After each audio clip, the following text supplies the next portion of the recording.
बात करेंगे कि यीशु मसीह का भी खतना हुआ था, यीशु मसीह का भी मंदिर में अर्पण हुआ था। और उस मंदिर में जब यीशु मसीह को लेके गए जो 8 दिन का बच्चा था, तो उस मंदिर में क्या क्या हुआ, आज हम उसके बारे में बात करेंगे। और बहुत सारी इंटरेस्टिंग और बहुत सारी रहस्यमय बातें हैं, बहुत सारी बातें ऐसी यीशु मसीह के जीवन में हुई है जो हम लोग ने कभी सोचा भी नहीं था। और आज हम उन बातों के बारे में बात करने वाले हैं, क्योंकि जैसे जैसे हम यीशु मसीह के जीवन के बारे में बातें कर रहे हैं, सच में यीशु मसीह का जीवन एक अद्भुत जीवन था और बहुत इंटरेस्टिंग जीवन था। तो प्रियो, आज हम फिर एक बार यीशु मसीह को जब वो 8 दिन का हुआ था और जब मंदिर में लेके गए थे, तो उसके साथ क्या हुआ और वो सारी बातें आज हम देखने वाले हैं। आज हम लूका की किताब का दूसरा अध्याय का 21वें वचन से आगे पढ़ने वाले हैं, जहां पर लिखा है, 8 दिन पूरे हुए और उसके कटने का समय आया तो उसका नाम यीशु रखा गया, जो स्वर्गदूत ने उसके पेट में आने से पहले कहा था। देखो, यीशु मसीह के बारे में बहुत सारी भविष्यवाणियां की गई थी और परमेश्वर यीशु मसीह ने आकर हर एक भविष्यवाणी को पूरा किया था। और इसलिए यीशु मसीह अब 8 दिन का हुआ है, भले वो परमेश्वर का पुत्र है, लेकिन उसमें है कि वो 8 दिन के जब 8 दिन पूरे हुए, यीशु का नामकरण करने के लिए उसको 8 दिन के बच्चे को मंदिर में लेके आए और उसका खतने का समय आ गया था। तो प्रियो, व्यवस्था की किताब में ऐसा लिखा है, अगर हम देखेंगे कि लेवी व्यवस्था 12:3 में ऐसे लिखा है, 8वें दिन लड़के का खतना करना जरूरी है। तो जो व्यवस्था, लेवी व्यवस्था या व्यवस्था की किताब में लिखा गया था कि जो भी बच्चा, जो पुरुष या मेल संतान हो जाएगी, पुत्र उत्पन्न होगा, तो 8 दिन का बच्चा होता है, तब उसको मंदिर में लेके आए और उसका खतना करे। अब आप बोलोगे कि ये खतने की क्या जरूरत थी, ये खतना करना क्यों जरूरी होता है? तो प्रियो, उत्पत्ति की 17वें अध्याय में 9वें वचन से ये लिखा है कि जब परमेश्वर ने अब्राहम के साथ वाचा बांधी कि अब्राहम, मैं तुझे सारे राष्ट्रों का पिता बनाऊंगा, तो हमेशा एक चीज होती थी प्रियो कि जब भी परमेश्वर अपने लोगों के साथ वाचा बांधता था, तो वाचा का एक चिन्ह देता था। जैसे नूह के साथ वाचा बांधी थी कि अब इसके बाद मैं मनुष्य जाति का विनाश कभी भी पानी की बाढ़ से नहीं करूंगा, और उसके लिए एक चिन्ह ये दिया गया था कि एक रेनबो आकाश में दिखाई देने लगा। जब भी बारिश आती है हम उस रेनबो को देखते हैं। ये नूह और परमेश्वर के बीच में वाचा थी।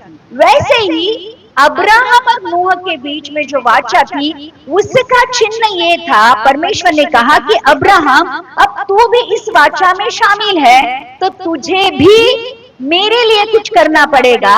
और वो ये था कि अगर हम देखेंगे उत्पत्ति की किताब का 17वां अध्याय का 9वें वचन से पढ़ेंगे, हम शॉर्ट में मैं बताऊंगी कि यीशु मसीह का भी खतना हुआ था। और यहूदी लोगों को खतना करना क्यों जरूरी होता है, वो भी जब बच्चा पैदा होता है उसके 8वें दिन ही करना क्यों होता है, आज हम थोड़ा सा शॉर्ट में मैं बताना चाहूंगी, क्योंकि ये भी जरूरी था, क्योंकि यीशु मसीह यहूदी था, यीशु मसीह दाऊद के घराने से पैदा हुआ था और अब्राहम के वंश का था। इसलिए यीशु मसीह का भी खतना होना क्यों जरूरी था, आज हम देखेंगे। पढ़ते हैं, फिर परमेश्वर ने अब्राहम से कहा, तू भी मेरे साथ बांधी हुई वाचा का पालन करना, तू और तेरे पश्चात तेरा वंश भी अपनी अपनी पीढ़ी में उसका पालन करे। तो अब्राहम के साथ वाचा में जब परमेश्वर बन जाता है, तो उसको ये कहता है कि जो वाचा मैं आज अब्राहम के साथ बांधता हूं, वो सिर्फ अब्राहम तक ही सीमित नहीं रहेगी, परंतु वो वाचा अब्राहम के बाद जितनी भी पीढ़ियां आएगी, उन सारी पीढ़ियों को उसका पालन करना पड़ेगा। और उसका उस वाचा के अंतर्गत ये कहा गया था कि तुम अपनी अपनी खलदी का खतना कर लेना, जो वाचा मेरे और तुम्हारे बीच में है उसका यही चिन्ह है। तो परमेश्वर और अब्राहम के बीच में जो वाचा बांधी गई थी उसका चिन्ह ये था कि अब्राहम और उसके बाद आने वाले हरेक वंश में परमेश्वर चाहता था कि 8वें दिन जो पुत्र पैदा होगा, 8वें दिन उसके खलड़ी का खतना किया जाएगा, और पीढ़ी पीढ़ी में केवल तेरे वंश के लोग नहीं, पर जो तेरे घर में उत्पन्न हुए हैं, परदेशियों के रूपा देकर मोल लिए हुए, मतलब अब्राहम और अब्राहम के घर में जितने भी लोग, इवन दास लोग भी है, उनका भी खलड़ी का खतना करना जरूरी है। और प्रियो, परमेश्वर ने जो वाचा मनुष्य के साथ बांधी होती है उसको याद दिलाने के लिए अब्राहम और अब्राहम के वंशजों को परमेश्वर ने कहा था कि खतना करना जरूरी है। और परमेश्वर की वाचा अब्राहम के साथ ये थी प्रियो कि वो सारे जातियों का मूल पिता होगा, जाति जाति उसके द्वारा उत्पन्न होगी, उसके उसके उसके वंश में राजा उत्पन्न होंगे, और उसका और उसके पश्चात उसका वंश, उसका परमेश्वर, उसका और उसके पश्चात जितने भी वंश पैदा होंगे उनका परमेश्वर खुद परमेश्वर रहेगा। और ध्यान रखना, परमेश्वर ने अब्राहम के साथ और एक वाचा बांधी थी, और वो ये थी, उसको और उसके पश्चात सारा कनान जो परमेश्वर ने अब्राहम को दिया था, वो कनान युग युग इजराइलियों का निज भाग रहेगा, और परमेश्वर उनका परमेश्वर होगा। ध्यान रखना और एक बात, जब यीशु मसीह के ऊपर जब हम विश्वास करते हैं, तो जब हम अब्राहम की संतान बन जाते हैं, तो अब्राहम को जो कनान दिया था वो कनान भी हमें मिलता है। इसलिए प्रियो, परमेश्वर ये वाचा का जो पालन है सिर्फ इस जमाने में नहीं जहां तक हम जिंदा है, या फिर ये पृथ्वी जब तक है तब तक नहीं, परंतु नई आकाश नई पृथ्वी, नया आकाश नई पृथ्वी और नया यरूशलेम जब आएगा, वहां पर भी परमेश्वर उस वाचा का पालन करेगा। वहां पर भी नया आकाश नई पृथ्वी नए यरूशलेम में भी परमेश्वर हमारा परमेश्वर होगा, और वो हमारे साथ साथ रहेगा, हमारे साथ साथ चलेगा। तो प्रियो, ये जो अब्राहम के साथ वाचा बांधी थी उसके अंतर्गत अब्राहम को अपने वाचा में बांधने के लिए अब्राहम को उसकी आने वाली पीढ़ी को जो खतना करना था। और ध्यान रखना, जैसे मैंने कहा, यीशु मसीह भी अब्राहम के वंश में था, इसलिए यीशु मसीह जब 8 दिन का हो गया तो उसको भी मंदिर में लेके आए, और उस मंदिर में यीशु मसीह का भी खतना हुआ। ये बहुत इंपॉर्टेंट बात है जो हमें जाननी है। और ध्यान रखना, यीशु मसीह ने हरेक व्यवस्था को और धार्मिकता को पूरा किया जो उसके वंशजों के लिए लिखी हुई थी। अब लिखा है कि यीशु का नाम क्या रखा गया? यीशु रखा गया। वही 2:22 में लिखा, 2:21 में लिखा है लूका की किताब का। जब 8 दिन पूरे हुए और उसके खतने का समय आया तो उसका नाम यीशु रखा गया। उसका नाम क्या रखा गया? यीशु रखा गया। और इसके बारे में परमेश्वर का दूत आकर किससे बातें किया था? मरियम को भी कहा गया था कि तेरा जो पुत्र पैदा होगा उसका नाम तू यीशु रखना। यूसुफ को भी वो आके बोल के गया था कि देख, तेरी जो मरियम है वो पवित्र आत्मा के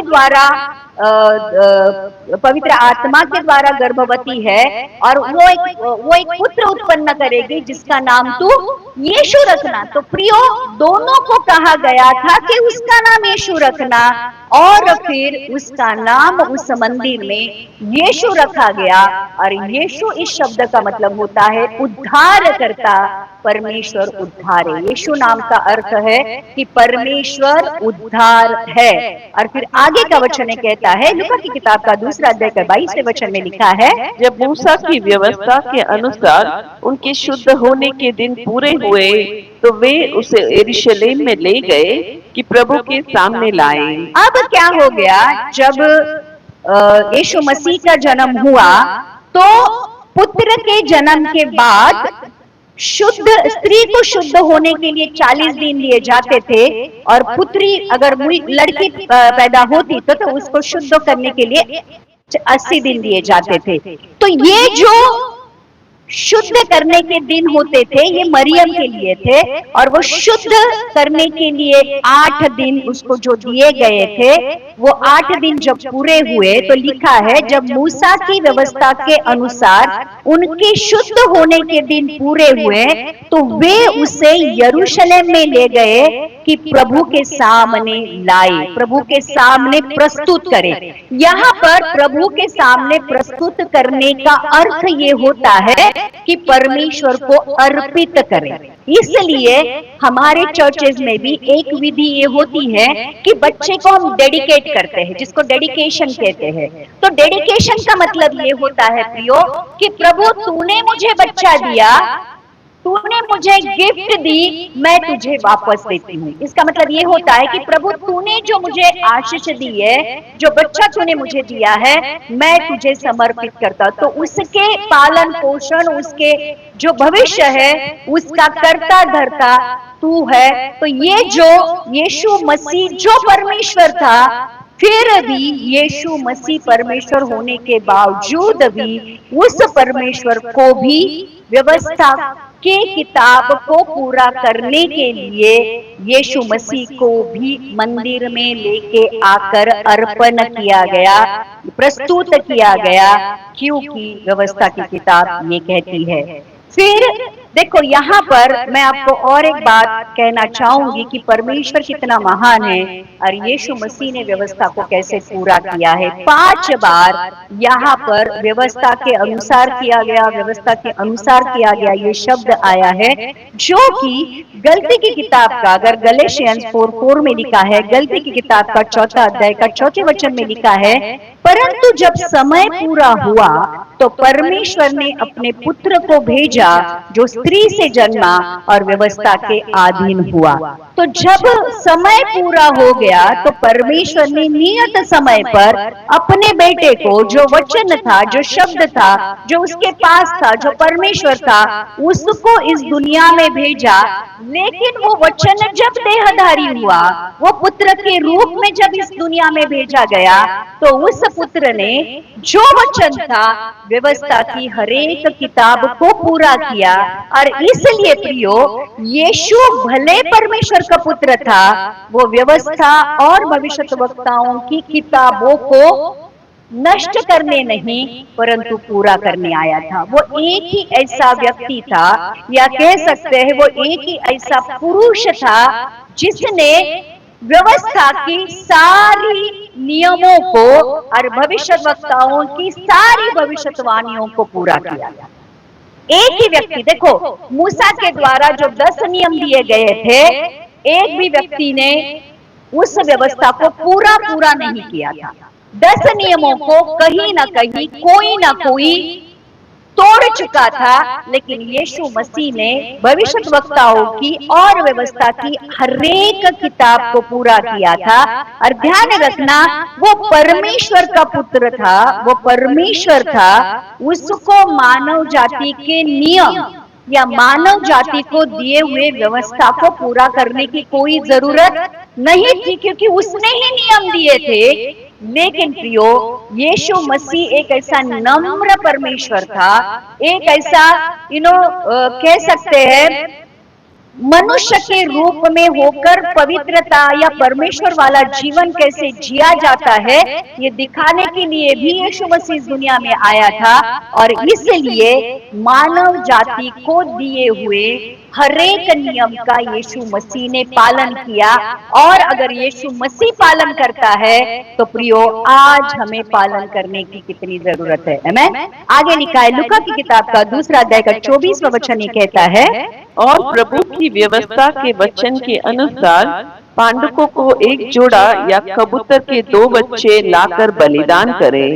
तो अब क्या हो गया, जब बच्चे को मंदिर में 8वें दिन लेके आते हैं तो उसके लिए बलिदान किया जाता है।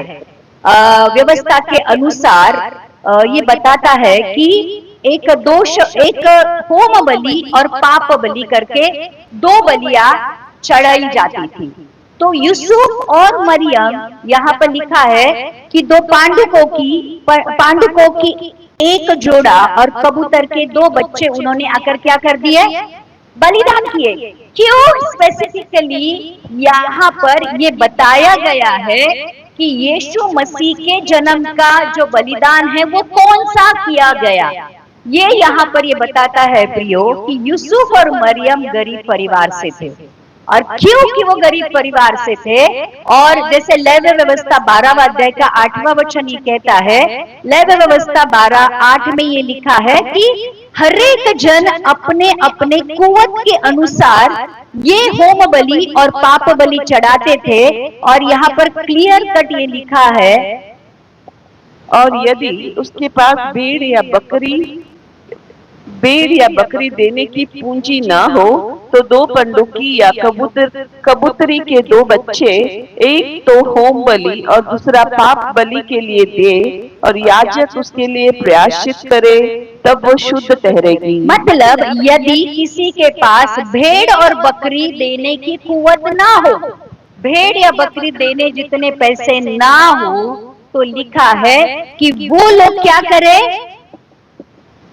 दो पंडुकी और कबूतर के दो बच्चे। और यीशु मसीह के लिए कौन सा बलिदान दिया गया था, दो पंडुकी और दो कबूतर के बच्चे होम बलि और पाप बलि के नाम पर दिए गए थे। इसका मतलब है कि मरियम और यूसुफ गरीब घर के थे। और इससे और एक बात यीशु मसीह के कैरेक्टर की ये पता चलती है, जबकि यीशु मसीह के पास चुनाव था कि किसके घर में वो पैदा होए, लेकिन उसने एक गरीब परिवार को चुना। उसने कोई राजा महाराजाओं के या बहुत अमीर शास्त्री पुरुषों के घर में पैदा होना नहीं चाहा, परंतु एक ऐसे परिवार में वो पैदा हो गया जो गरीब था, जिनके पास होम बलि और पाप बलि के लिए कोई बड़ा बलिदान नहीं था, कोई पशु का बलिदान वो कर न पाए, इसलिए पंडुको और कबूतर की उन्होंने बलि चढ़ाई।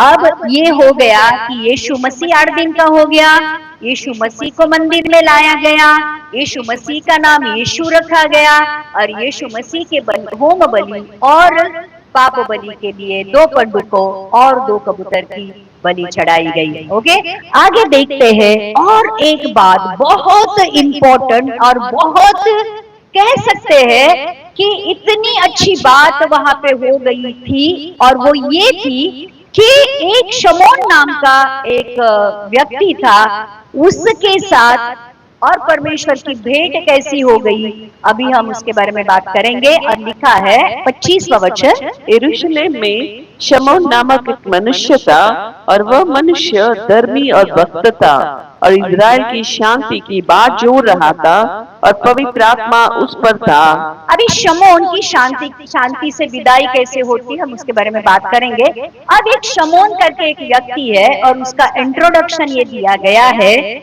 कि यरूशलेम में शमौन नामक एक मनुष्य था, और उस मनुष्य के बारे में ये लिखा गया है कि वो धर्मी था और वो भक्त था। धर्मी का मतलब ये था कि वो विश्वासु था, परमेश्वर के ऊपर विश्वास करने वाला था, परमेश्वर की आज्ञाओं पर चलने वाला था। और भक्त का मतलब ये है कि परमेश्वर से वो प्रेम करने वाला था। आमीन। तो उसका स्वभाव के बारे में लिखा है। और एक बात लिखा है, और इज़राइल की शांति की बाट जो रहा था। इज़राइल की शांति की बाट जोने का मतलब ये था प्रियो कि इज़राइल में शांति कौन लेके आने वाला था, शांति का राजकुमार यीशु मसीह, बराबर। और फिर ये इज़राइल में शांति लेके आने वाले परमेश्वर की बाट जो रहा था, मतलब वो किसकी बाट जो रहा था, यीशु मसीह की बाट जो रहा था। लिखा है कि परमेश्वर और इज़राइली लोगों के बीच में शांति प्रस्थापित करने वाला कौन आने वाला था, यीशु मसीह आने वाला था। तो इज़राइली लोग जो परमेश्वर के प्यार से दूर थे, परमेश्वर की योजना से दूर थे, उनको फिर से परमेश्वर के प्यार में, परमेश्वर की आज्ञाकारिता में, परमेश्वर की योजना में लेके आने के लिए जो इस दुनिया में आने वाला था उसकी बाट ये शमोन करके जो व्यक्ति है वो बाट जो रहा था, और उसका कैरेक्टर और एक बताया गया है कि पवित्र आत्मा उसके ऊपर था। देखो प्रियो, हम लोगों ने अभी तक जो पढ़ाई की है या समझा है तो लिखा है कि जकरिया के ऊपर पवित्र आत्मा उतर कर आया। फिर हम लोगों ने देखा मरियम के ऊपर पवित्र आत्मा उतर कर आया। फिर हम लोगों ने देखा मरियम जब अलीशिबा को मिलने गई तो योहान के ऊपर पवित्र आत्मा उतर कर आया। फिर हम लोगों ने देखा कि अलीशिबा के ऊपर पवित्र आत्मा उतर कर आया। तो प्रियो, यहाँ पर अगर आप देखोगे कि यीशु मसीह के जीवन की शुरुआत होने से पहले ही पवित्र आत्मा का काम शुरू हो गया था। तो हमारी जिंदगी में भी जब पवित्र परमेश्वर का काम शुरू होना होता है तो उसके लिए पवित्र आत्मा की नितांत आवश्यकता होती है, क्योंकि पवित्र आत्मा के बगैर जो कुछ भी होता है वो परमेश्वर की नजर में जीरो है। और अब यहाँ पर लिखा है ये शमौन करके जो व्यक्ति था, ये क्यों यीशु मसीह की बात जो रहा था पता है? क्योंकि उसके ऊपर पवित्र आत्मा था। और आगे का वचन कहता है और पवित्र आत्मा द्वारा उस पर प्रकट हुआ था कि जब तक वो प्रभु के मसीह को न देख न लेगा तब तक मृत्यु को न देखेगा। तो ये पवित्र आत्मा परमेश्वर की गूढ़ बातें हमारे ऊपर प्रकट करता है। जो परमेश्वर की योजना हमारे लिए है उसको प्रकट करता है। अब यीशु ही मसीह है, यीशु ही उद्धार करता है। ये शमौन ने अपने जीवन के द्वारा प्रकट किया, मतलब पवित्र आत्मा ने शमौन को ये बताया था कि देख, जब तक तू उस उद्धारकर्ता को, यीशु जो मसीह है, यीशु जो उद्धारक है, जब तक तू उसको नहीं देखेगा तब तक तू मरेगा। बराबर? तब तक तुझे मृत्यु नहीं आएगी। और फिर पवित्र आत्मा उसके ऊपर था, पवित्र आत्मा ने उसको बताया, और एक बात पवित्र आत्मा ने उसको की और लिखा है वह आत्मा के सिखाने से मंदिर में आया, और जब माता पिता उस बालक यीशु को भीतर लाए कि उसके लिए व्यवस्था की रीति के अनुसार करे। अब क्या हो गया? ये शमौन को कैसे पता चलेगा? उस समय में तो कोई मोबाइल नहीं थे, कोई लाइव टेलीकास्ट तो नहीं हो रहा था कि यीशु मसीह को मंदिर में लाया गया है, देखो उसका अर्पण किया जा रहा है, देखो पंडितों और कबूतरों को दिया जा रहा है, ऐसा कुछ नहीं था। ध्यान रखना, पवित्र आत्मा उसके ऊपर था। पवित्र आत्मा ने उसको प्रकट किया था कि जब तक तू यीशु को नहीं देखेगा तब तक तू मरेगा नहीं। और जब यीशु मसीह को 8वें दिन उस मंदिर में अर्पण करने के लिए लेके आए तो क्या हुआ? पवित्र आत्मा ने शमौन को जाके बताया, देख, जिसका तुझे इंतजार है उसको मंदिर में लेके आए हैं। देखो लिखा है पवित्र आत्मा के सिखाने से वो मंदिर में आया, और जब माता पिता उस बालक को यीशु को भीतर लाए कि उसके लिए व्यवस्था के रीति के अनुसार करे। यीशु मसीह का खतना, यीशु मसीह के व्यवस्था के अनुसार परमेश्वर को अर्पित करना, उसके लिए होम बलि और पाप बलि चढ़ाना, ये सारा सब उस मंदिर में हो रहा था। तब ये बातें शमौन नामक इस व्यक्ति को परमेश्वर के पवित्र आत्मा ने बताई, और वो उस समय कहाँ आ गया? मंदिर में आ गया। और आगे का वचन कहता है तो उसने उसे अपने गोद में लिया और परमेश्वर का धन्यवाद करके कहा, हे स्वामी, अब तो अपने दास को अपने वचन के अनुसार शांति से अब क्या होता है? वो पवित्र आत्मा के सिखाए अनुसार मंदिर में आता है और वो उस बच्चे को अपनी गोद में उठाता है। बराबर? पुराने जमाने में जब जो बुजुर्ग लोग हुआ करते थे, वो बुजुर्ग लोग हमेशा बच्चों को आशीषित करते थे। बच्चों को जैसे कह सकते हैं कि उनके ऊपर हाथ रखकर उनको आशीर्वादित करते थे। तो अब ये जो बूढ़ा हो गया होगा शमौन, उसके जिंदगी के आखिरी दिन कुछ बच्चे हो गए और अब ये मंदिर में आता है, यीशु को अपनी गोदी में उठा लेता है। और ध्यान रखना, अब हम यहाँ पर देखते हैं व्यवस्था के अनुसार 5 बातें पूरी होती है। कौन सी 5 बातें? यीशु मसीह का खतना होना, बच्चे को उसका नामकरण किया जाना, मरियम का शुद्धिकरण होना, यीशु को अर्पण करने के लिए परमेश्वर के पास लेके आना और उसके लिए वेदी पर बलिदान करना। तो ये 5 बातें पूरी हो गई थी। और अब ये जो शमौन है वो यीशु मसीह को अपने गोदी में उठा लेता है। और क्योंकि पवित्र आत्मा उसके ऊपर था, अब इस पवित्र आत्मा से भरकर वो ऐसी बातें कहता है जो आगे होने वाली होती है। ध्यान रखना, पवित्र आत्मा जब आपके ऊपर होता है, आपके अंदर होता है, तो पवित्र आत्मा आपके अंदर होने का एक चिन्ह भी ये होता है कि भविष्य में होने वाली बातें वो पवित्र आत्मा आपको पहले से ही बता देता है। आमीन। तो अब ये जो शमौन है, ये यीशु मसीह को गोदी में लेकर उसको क्या कहता है? देखो, हे स्वामी, एक छोटे 8 दिन के बच्चे को वो क्या कहता है? हे स्वामी, अब तू अपने दास को अपने वचन के अनुसार शांति से विदा करता है। अब क्या कहता है वो? क्योंकि उसको पवित्र आत्मा ने क्या बताया था? जब तक वो यीशु को नहीं देखेगा तब तक वो मरेगा नहीं। क्या हमारी जिंदगी में हम ऐसे कह सकते हैं कि प्रभु, जब तक मेरा उद्धार नहीं होगा, जब तक तू मुझे पवित्र आत्मा से नहीं भरेगा, जब तक प्रभु मैं तुझे देखूंगा नहीं, तब तक मुझे मरने मत दे।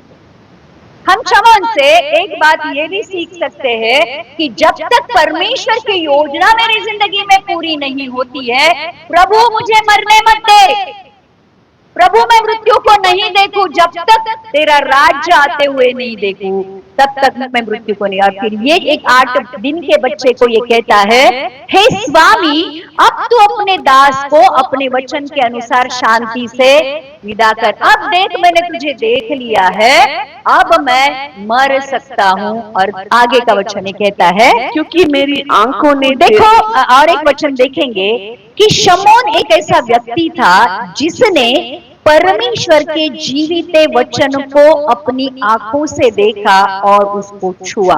देखो 30वां वचन ये कहता है, पढ़ते हैं, जैसे कि प्रभु की व्यवस्था में लिखा है, हर एक पहलौठा प्रभु के लिए नहीं, क्योंकि मेरी आंखों ने तेरे उद्धार को देख लिया है। ये शमौन का कहता है, हे स्वामी, अब तो अपने दास को शांति से विदा करने की इजाजत दे।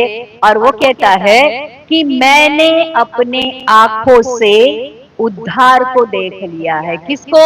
उद्धारकर्ता को देख लिया। मतलब मैंने अपना उद्धार पा लिया, क्योंकि उस शमौन ने ये विश्वास किया था कि यीशु मसीह ही उद्धार करता है। भले वो 8 दिन का बालक था, भले वो अब तक क्रूस पर नहीं चढ़ा था, भले उसने अपने लहू को नहीं बहाया था, लेकिन फिर भी शमौन ने अपने मन में ये विश्वास किया था कि जिस बच्चे को मैंने अपने गोदी में उठाया है वो मेरा उद्धार है। आमीन। और इसलिए फर्स्ट यूहन्ना, पहले यूहन्ना का पहला अध्याय का पहला वचन ये कहता है, देखो कितना सुंदर वचन लिखा है परमेश्वर के उस इस दुनिया में आने के बारे में, वचन के देहधारी होने के बारे में। फर्स्ट जॉन फर्स्ट उस जीवन के वचन के विषय में जो आदि से था, जिसे हमने सुना और जिसे अपनी आंखों से देखा, वरन जिसे हमने ध्यान से देखा और हाथों से छुआ। जीवन के वचन यीशु मसीह को जब वो स्वर्ग में था, उसका नाम क्या था? वचन, परमेश्वर का वचन। अब यूहन्ना क्या कहता है उस जीवन के वचन को, मतलब यीशु के विषय में जो आदि से था, जिसे हमने सुना और जिसे अपनी आंखों से देखा, वरन जिसे हमने ध्यान से देखा और हाथों से छुआ। यूहन्ना क्या कहता है? जो वचन आदि में था, परमेश्वर के पास था, परमेश्वर था, उस वचन को हमने अपनी आंखों से देखा, उसको करीबी से देखा, उसको, उससे हमने बातें सुनी और उसको क्या किया? छुआ। अब ये जो शमौन है, उसने उस जीवित वचन को, जो देहधारी होकर इस दुनिया में आया था, उसको अपनी आंखों से देखा और गोदी में लेकर उसको छुआ।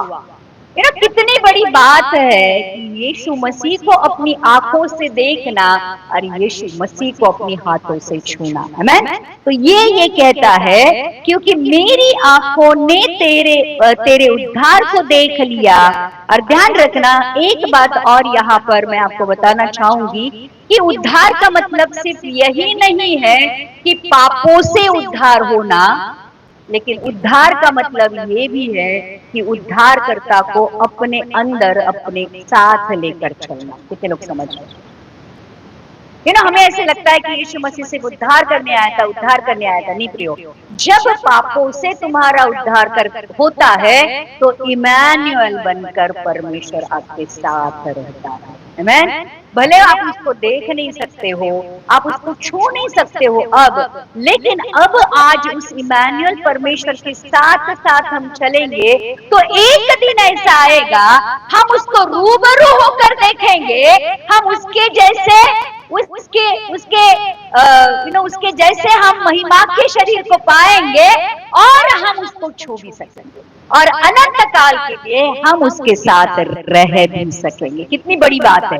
इसलिए आज इन वचनों के ऊपर विश्वास करना और उन वचनों को हम अपने अंदर लेना बहुत जरूरी है। देखो, शमौन ने एक तरह से यीशु मसीह ही उद्धार करता है ये कबूल किया था और इजरायली लोगों के सामने भी ये एक उदाहरण रखा था या एक गवाही दी थी कि देखो, ये जो बालक है ये इजराइल का उद्धारक बनकर इस दुनिया में आया है। और आगे देखते, आगे का वचन ही लिखा है, जिसे तूने सब देशों के लोगों के सामने तैयार किया है। 31वां वचन कहता है कि जिसे तूने सब देशों के सामने, मतलब यीशु मसीह गुप्त रीति से नहीं आया। यीशु मसीह का जन्म गुप्त रीति से नहीं हुआ। यीशु मसीह का डेडिकेशन गुप्त रीति से नहीं हुआ। यीशु मसीह का बपतिस्मा गुप्त रीति से नहीं हुआ। यीशु मसीह की सेवकाई गुप्त रीति से नहीं हुई। ना ही उसका क्रूस पर चढ़ाया जाना गुप्त रीति से था और ना ही उसका जी उठना और स्वर्गारोहण गुप्त रीति से था।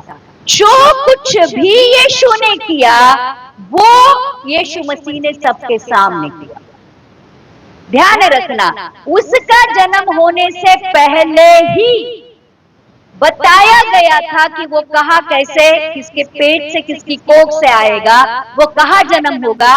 मतलब यीशु मसीह का इस दुनिया में आना गुप्त रीति से नहीं था, सबके सामने था। और इसलिए यहाँ पर लिखा है, जिसे तूने सब देशों के लोगों के सामने तैयार किया है। मतलब सारे देशों के सामने ये बात थी कि यीशु मसीह उद्धारक इस दुनिया में आया है।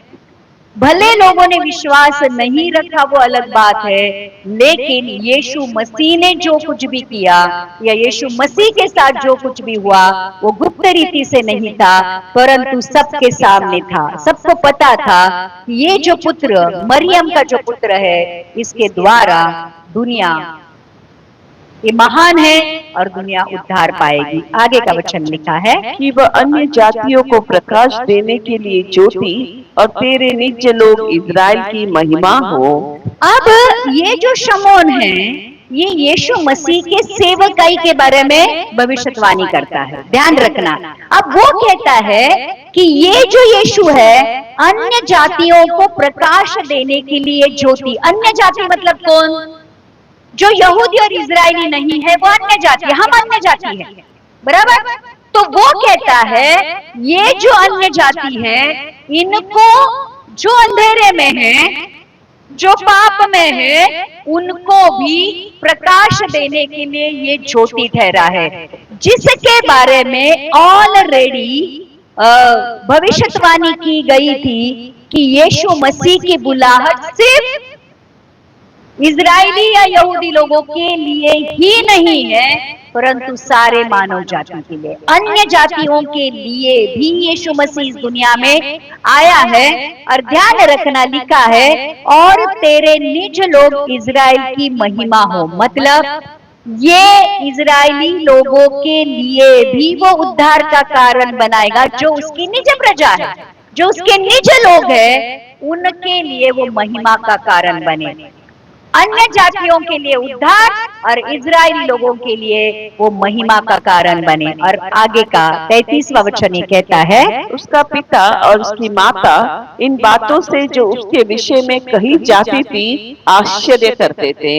अब ये दोनों यीशु मसीह के साथ जो कुछ भी हो रहा था उसके जन्म से लेकर अब तक, वो आश्चर्य करते थे कि जो गडरिया है, जो चरवाहे हैं, वो आकर मिलते हैं और वो आनंदित होते हैं उनको देखते हुए। अब ये शमौन है, उसको अपने कोख में लेता है और वह सारी बातें करता है।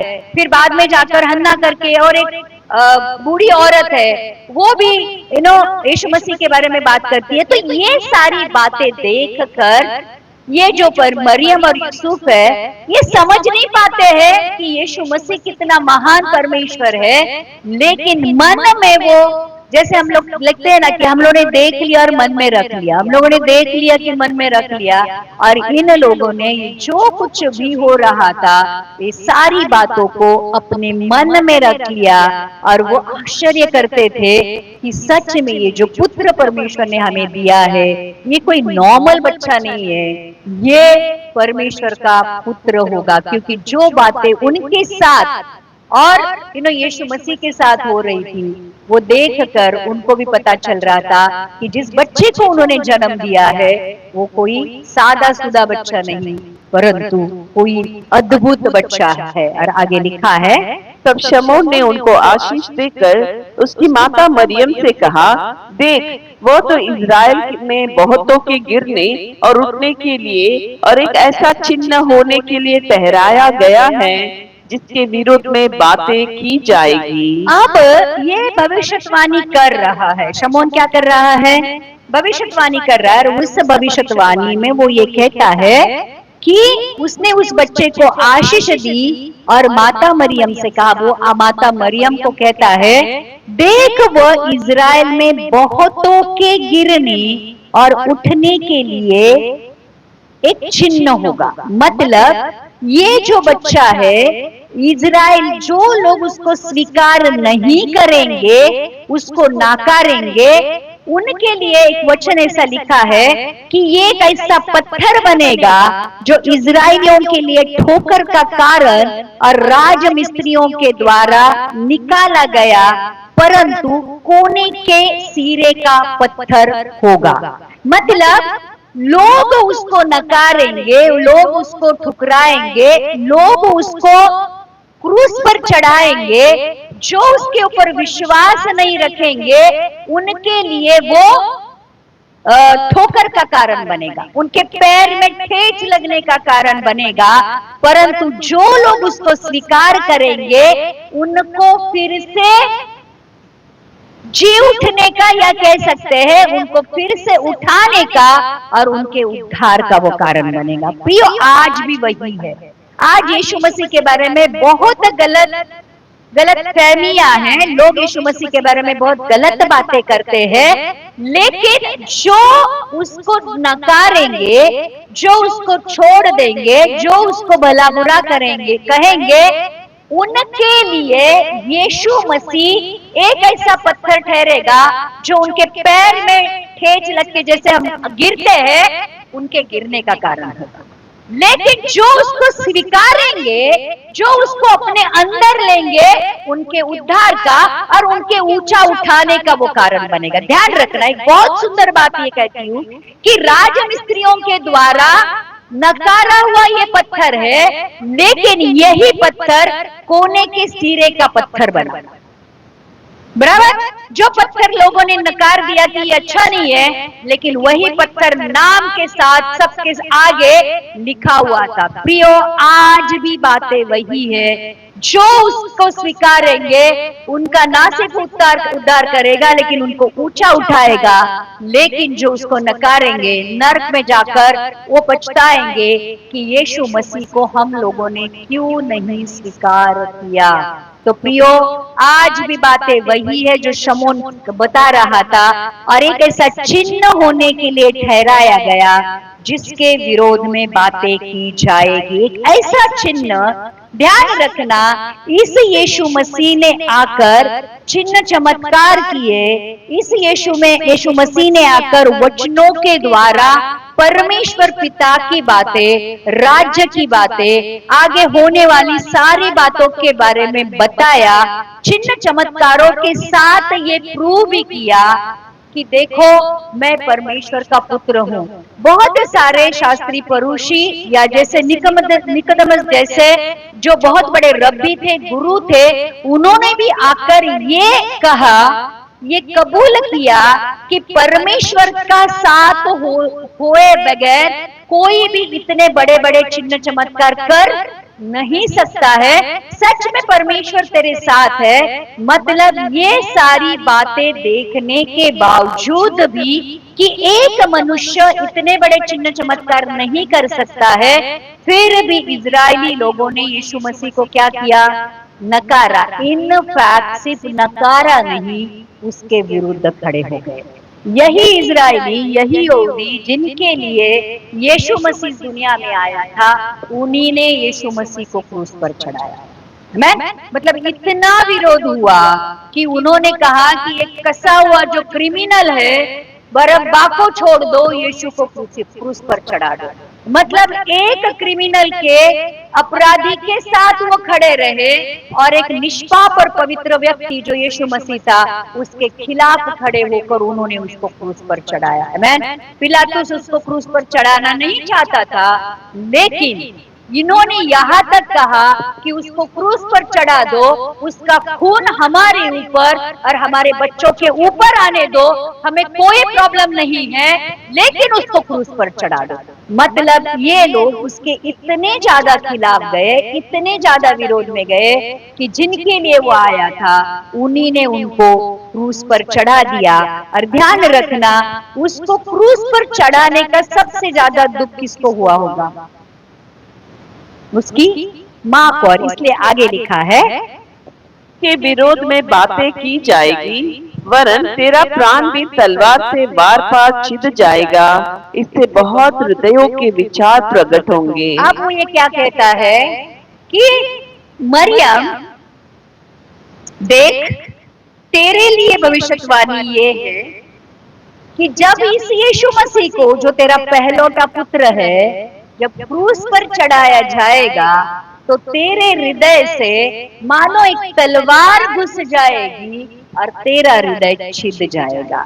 देख लेना बेटो, देख लेना बच्चों, कि परमेश्वर के बच्चों, कि एक माता को उसको जीवन में कितने भी दुख क्यों न हो, उसको तकलीफ नहीं होती है, लेकिन वो तकलीफ में नहीं है, लेकिन उसका बच्चा तकलीफ में है, उसका बच्चा दुख में है, उसका बच्चा मर रहा है। मरते हुए बच्चे को अपनी आंखों से देखना माँ के लिए सबसे दुखदाई बात होती है। वो खुद मरे, उसको गम नहीं होता है, वो खुद सहे, उसको गम नहीं होता है, लेकिन अपने बच्चे को दुख में देखना, अपने बच्चे को पीड़ा में देखना, या कह सकते हैं अपने बच्चे को मरते हुए देखना, एक माँ के लिए सबसे बड़ा दुख होता है।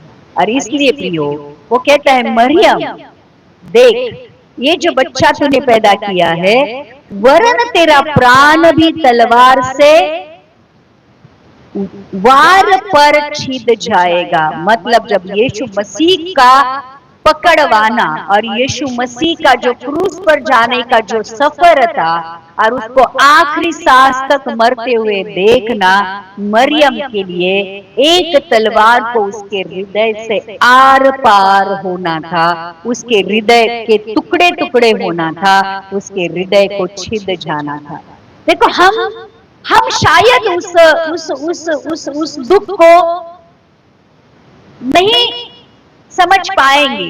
जैसे हमारे बच्चे को बुखार भी आता है, हमारे बच्चे को तकलीफ होती है तो हमें बहुत दुख होता है। हम अपने दुखों को बाजू में रखते हैं लेकिन अपने बच्चे के लिए दौड़ते हैं। माँ बाप अपने बच्चे के लिए इतना कुछ करते हैं कि खुद मरते हैं लेकिन बच्चे को एक अच्छी जिंदगी देना चाहते हैं। लेकिन मरियम ने पवित्र आत्मा के द्वारा उत्पन्न किया हुआ ये बच्चा इसी के लिए इस दुनिया में आया था कि क्रूस पर मारा जाए। और फिर उस माँ के लिए उस क्रूस पर उस बच्चे को देखना सबसे बड़ा दुखदाई था। और लिखा है कि इससे बहुत हृदयों के विचार प्रकट होंगे। इसका मतलब ये है यीशु की सेवकाई और उसका क्रूस पर जाना बहुत सारे लोगों के विचारों को प्रकट करेगा। उसका जीवन और उसके वचन लोगों के छुपे हुए विश्वास को और उनके इरादों को प्रकाश में लेके आएंगे। यीशु मसीह का समझो। अब एक बात मैं सबसे कह रही हूँ, जितने भी सुन रहे हैं यहाँ पर बैठकर और जो ऑनलाइन, जब आप यीशु मसीह के जीवन के बारे में सुनते हो या पढ़ते हो, एक तो लोग उसके ऊपर विश्वास करेंगे या फिर उसको नकारेंगे, या फिर सुनेंगे जरूर लेकिन विश्वास नहीं करेंगे। मतलब जब यीशु मसीह वचन के द्वारा हमारे सामने आता है तो वो यीशु मसीह वही वचन के द्वारा हमारे अंदर की बातों को परखता है। और इसलिए वचन में ये लिखा है कि अगर हम इब्रानी की किताब का 12वां अध्याय का देखो वचन क्या करता है। वचन जो जीवित है, प्रबल है, हर एक दुधारी तलवार से भी चोखा है, जिसमें भेदने की ताकत है। वो वचन का जब हमारे साथ सामना होता है तो लिखा है, एक मिनट, ये इब्रानी की किताब में लिखा है कि वचन जो जीवित है, प्रबल है, हरेक दुधारी तलवार से भी चोखा है। चौथा अध्याय का 12वां वचन पढ़ेंगे। इब्रानी 4:12 में लिखा है, परमेश्वर का वचन जीवित और प्रबल और हरेक दुधारी तलवार से भी बहुत चोखा है और प्राण और आत्मा को और गांठ गांठ और गूदे गूदे को अलग करके आर पार छेदता है और मन की भावना और विचारों को जांचता है। जब वचन हम पढ़ते हैं तो ये वचन जो परमेश्वर है, जब आप वचन आपके सामने होता है, आप विश्वास करोगे कि नहीं करोगे, आप उसको नकारोगे कि स्वीकारोगे, आप इसके अनुसार चलोगे कि नहीं चलोगे, ये वचन खुद जानता है। कितने लोग समझ गए? इसलिए जब वचन पढ़ते हो तो ये नहीं समझना कि मैं कोई किताब पढ़ रहा हूं। कितने लोग समझ रहे? ये वचन तुम्हारी भावनाओं को और विचारों को जांचता है। मतलब जैसे हम आईने के सामने जब खड़े होते हैं तो हमारी असलियत दिखती है, वो तो फिर भी फिजिकल दिखती है, लेकिन वचन जब पढ़ते हो, वचन एक ऐसा आत्मिक आईना है जिसमें आपके मन की भावनाएं क्या है और आप किन बातों के बारे में विचार करते हो, ये वचन जानता है, जांचता है। जांचता है मतलब न्याय करता है कि आप क्या सोच रहे हो। इसलिए प्रियो, जो वचन के ऊपर विश्वास करेगा उसका उद्धार होगा, और जो विश्वास नहीं करेगा उसका क्या होगा? नाश होगा। और इसलिए परमेश्वर के इस वचन में लिखा है कि ये बहुत सारे लोगों के गिरने का और उठने का कारण बनेगा, और यही वचन है जो जांचेगा। तो कोई वचन को सुनकर उसके पास खींचा चला आएगा और कोई वचन सुनकर उसको नकारेगा, उससे भागेगा। बहुत सारे लोग चर्च में नहीं आते, पता है क्यों? क्योंकि जब वचन बातें करता है तो वचन उनको उनकी सच्चाई का पता कराता है। काफी बार हमें वचन सुनना अच्छा नहीं लगता है, क्योंकि वचन आपकी असलियत सामने खोल कर रखता है। सिर्फ ये वचन नहीं कि परमेश्वर तुम्हें आशीषित करेगा, परमेश्वर तुम्हें आनंद से भर देगा, परमेश्वर तुम्हारी हर एक खोई हुई चीज को डबल लौटाएगा, जैसे ने अय्यूब को दिया था। परमेश्वर आपके भविष्य को बनाएगा, परमेश्वर आपको बच्चे देगा, परमेश्वर आपको पैसा देगा, प्रॉपर्टी देगा। हाँ, बहुत लोगों को बहुत अच्छा, इन्हों खुश हो जाते हैं, हाँ परमेश्वर करेगा। लेकिन प्रियो, कोई आपको ये बात नहीं बताएगा कि आशीष तब मिलती है जब आज्ञा पालन होता है। ध्यान रखना, और आज्ञा पालन नहीं करते हो तो परमेश्वर आपको आशीषित नहीं करता है, श्रापित करता है। सिर्फ ये सुनना आपको अच्छा लगता है, क्योंकि खुजाने वालों कानों को यही सुनना अच्छा लगता है कि परमेश्वर आपके लिए ये करेगा, वो करेगा, वो करेगा। लेकिन परमेश्वर का वचन कभी आपको ये बताता है कि पश्चाताप किए बगैर, पानी का बपतिस्मा लिए बगैर आपको परमेश्वर के स्वर्गीय राज्य में प्रवेश नहीं है। कितने लोग समझ गए? मतलब एक पश्चाताप का जीवन जीना, वह हर एक वचन जो आज आपके सामने आया है उसके अनुसार चलना, तब हम परमेश्वर की आशीषों की अपेक्षा कर सकते हैं। कितने लोग समझ गए? सिर्फ पास्टर बोलेगा कि आशीषित करेंगे, आशीषित करेंगे, आशीषित करेंगे। कितने लोगों को आशीषित मिलती है? और ठीक है, चलो आपको गाड़ी मिल गया, बंगला मिल गया, बच्चे मिल गए, फैमिली मिल गई, नौकरी मिल गई, शादी हो गई, इसमें आपके उद्धार का काम कहाँ हो गया? आपको स्वभाव के बदलने का काम कहाँ हो गया? आपका पश्चाताप का काम क्या हो गया? इनफैक्ट इन सारी चीजों को लेकर आप परमेश्वर से दूर हो जाते हो। इसलिए परमेश्वर ये चाहता है कि आप उसके हाथों को मत ढूंढो, उसके हृदय को ढूंढो, उसके मुख को ढूंढो। कितने लोग समझ गए? और इसलिए परमेश्वर आपको, देखो अब यहां पर और एक बात होती है, हम लेते हैं लूका की किताब का वही दूसरे अध्याय का। इस मंदिर में 3 बातें होती है जो मैंने आपको कहा।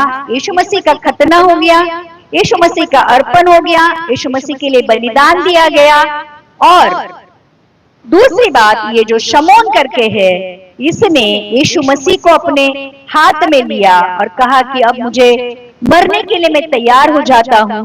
और फिर वो यीशु मसीह के बारे में भविष्यवाणी करता है, मरियम के बारे में भविष्यवाणी करता है। लेकिन वहां पर और एक बात होती है, और वो ये है, तो परमेश्वर का वचन यहाँ पर ये कहता है कि परमेश्वर का वचन आपको जांचता है। क्या करता है? जांचता है। तो प्रियो, जब भी वचन पढ़ते हो तो परमेश्वर के वचन में क्या लिखा है उसके ऊपर गहराई से विचार करो। काफी बार हमें यही वचन अच्छे लगते हैं जो आशीष के हैं। जब वचन करेक्ट करने लगता है, जब हमें वचन फटकारने लगता है, जब हमें वचन दंड की भाषा में बात करने लगता है तो हमें अच्छा नहीं लगता है। और बहुत सारे लोग यीशु मसीह के पास इसलिए नहीं आ पा रहे थे क्योंकि यीशु मसीह के राज्य के सुसमाचार की शुरुआत ही इससे हुई थी कि मन फिराओ, क्योंकि परमेश्वर का राज्य करीब है। और मन फिराने का मतलब ये होता है कि पश्चाताप करो जिन पापों को आपने किया है और उन मार्गों को छोड़ दो और अब परमेश्वर के मार्ग पर चलने लगो। और पाप को छोड़ना मानव जाति की सबसे बड़ी प्रॉब्लम है। हम सब छोड़ देंगे लेकिन पाप करना नहीं छोड़ देंगे। हम जीवित परमेश्वर को छोड़ देंगे लेकिन पाप करना नहीं छोड़ेंगे। कितने लोग समझ गए? लेकिन प्रियो, जब तक हम पश्चाताप करके पाप के मार्गों को नहीं छोड़ेंगे हमें परमेश्वर कभी नहीं मिलेगा। कितने लोग समझ गए? इसलिए आज इस वचन के द्वारा परमेश्वर ने जो हमसे बातें की थी, उस मंदिर में और एक बात हुई थी। हम अगले एपिसोड में, अगले सरमन में देखेंगे कि हन्ना की गवाही थी। कि हन्ना नाम की एक बूढ़ी औरत वहां पर थी जो भविष्यवक्तिन थी। उसके बारे में भी हम डिटेल में अगले कल बात करेंगे। और आज हम आइए अपनी आंखों को बंद करते हैं, अपने आप को लीन करते हैं, दीन करते हैं। ध्यान रखना, यीशु मसीह ने इस दुनिया में आकर व्यवस्था की और भविष्यवक्ताओं की किताब को पूरा किया था। जो आज्ञाएं उसने मानव जाति को दी थी, परमेश्वर का बेटा होने के बावजूद भी उसने पूरी की। तो आज हमारे जैसे मानव जाति को परमेश्वर की आज्ञाओं के ऊपर चलना कितना जरूरी है। तो प्रियो, परमेश्वर के इन वचनों को कभी भी कम नहीं लेना है। और जब आज परमेश्वर का वचन कहता है कि यही हमारे उद्धार का या फिर हमारे ठोकर का कारण बनेगा, आज अगर यीशु के ऊपर विश्वास कर उसकी आज्ञाओं के और वचनों के ऊपर चलेंगे, पवित्र आत्मा से भरकर चलेंगे, तो जब यीशु आएगा तो हम उठाए जाएंगे। लेकिन आज वचन होते हुए भी, मौका होते हुए भी, समय होते हुए भी आज हम परमेश्वर के वचनों को धिक्कारेंगे, उसके ऊपर विश्वास नहीं करेंगे, अविश्वास करके उसके अनुसार नहीं चलेंगे, तो फिर हमारा नाश या कह सकते हैं विनाश होना अटल है। और इसलिए आज यीशु मसीह के जीवन के बारे में जब हम बातें कर रहे हैं, तो उसके बचपन से ही ध्यान रखना, उसके पैदा होने से पहले ही लोगों ने उसके ऊपर विश्वास किया था। तो आज 2000 साल के बाद जब ये बातें हमारे सामने हैं, तो आज हमारा विश्वास कितना अधिक सामर्थ्य और कितना अधिक अटूट होना चाहिए। जो बातें बीत गई, जो बातें जो जो जो जो जो लोगों ने उसके ऊपर विश्वास करके उसके उद्धार को पा लिया, आज हमें कितना परमेश्वर के ऊपर विश्वास करना चाहिए। तो आइए इस वचन के प्रकाश में हम आज प्रार्थना करते हैं उन लोगों के लिए जो आज हमारे साथ जुड़े, जो आज यहाँ पर बैठे हैं। हम प्रार्थना करेंगे यीशु मसीह के नाम से। प्रभु यीशु, आज जितने भी लोग हमारे साथ जुड़े हैं, जितने बीमार हैं परमेश्वर, उन सारे बीमार लोगों के लिए हम प्रार्थना करते हैं कि प्रभु उन सारे बीमारों के ऊपर तेरा पवित्र आत्मा का अभिषेक उतर कर आए, तेरा पवित्र आत्मा का अभिषेक उतर कर आए। प्रभु हर एक जन आज तेरे पवित्र आत्मा से भर जाए, तेरे पवित्र आत्मा से भर जाए। जब पवित्र आत्मा आता है प्रभु, चंगाई, छुटकारा और प्रभु मन का बदलना भी होता है। प्रभु यीशु, आज जितने भी लोग हमारे साथ जुड़े हैं, जितने भी लोग हमारे साथ जुड़े परमेश्वर, आज हम प्रार्थना करते हैं जो पवित्र आत्मा परमेश्वर जकरिया के ऊपर उतर कर आया था, अलीशिबा के ऊपर उतर कर आया था, मरियम के ऊपर उतर कर आया था, शमोन के ऊपर उतर कर आया था, यीशु मसीह के ऊपर उतर कर आया था, वो 120 लोगों के ऊपर उतर कर आया था। आज प्रभु वही पवित्र आत्मा हमारे ऊपर भी बड़ी तादाद में उतर कर आने दे प्रभु। आज जितने भी बंधन है लोगों के ऊपर प्रभु, गरीबी का बंधन, बीमारी का बंधन, कोई कर्जे का श्राप है परमेश्वर, आज अगर जो फेलियर का श्राप है परमेश्वर, आगे न बढ़ने का श्राप है परमेश्वर, आज हरेक बंधन यीशु मसीह के नाम से टूट जाए, क्योंकि तेरा वचन कहता है पवित्र आत्मा के उपस्थिति में हर एक बंधनों से छुटकारा है। आज हमारे जीवन के, हमारे बच्चों के जीवन के ऊपर का हर एक बंधन यीशु मसीह तेरे नाम से टूट जाए। और आज प्रभु जिस स्वतंत्रता की तूने हमारे लिए वादा किया है कि तुम पुत्र को, तुम सत्य को जानोगे और सत्य तुम्हें स्वतंत्र करेगा। परमेश्वर, आज जब हमने सच्चाई को जाना है कि यीशु मसीह ही उद्धार करता है, प्रभु यीशु आज हमारे जीवन के हर एक बंधन, श्राप और पाप से तू हमें छुटकारा दे, तू हमें छुटकारा दे, तू हमें छुटकारा दे। आज जितने भी लोग बीमार है परमेश्वर, किसी को सर दर्द है, किसी को किडनी की बीमारी है, लीवर की बीमारी है, अतड़े की बीमारी है, फेफड़े की बीमारी है, जॉइंट पेन्स है परमेश्वर,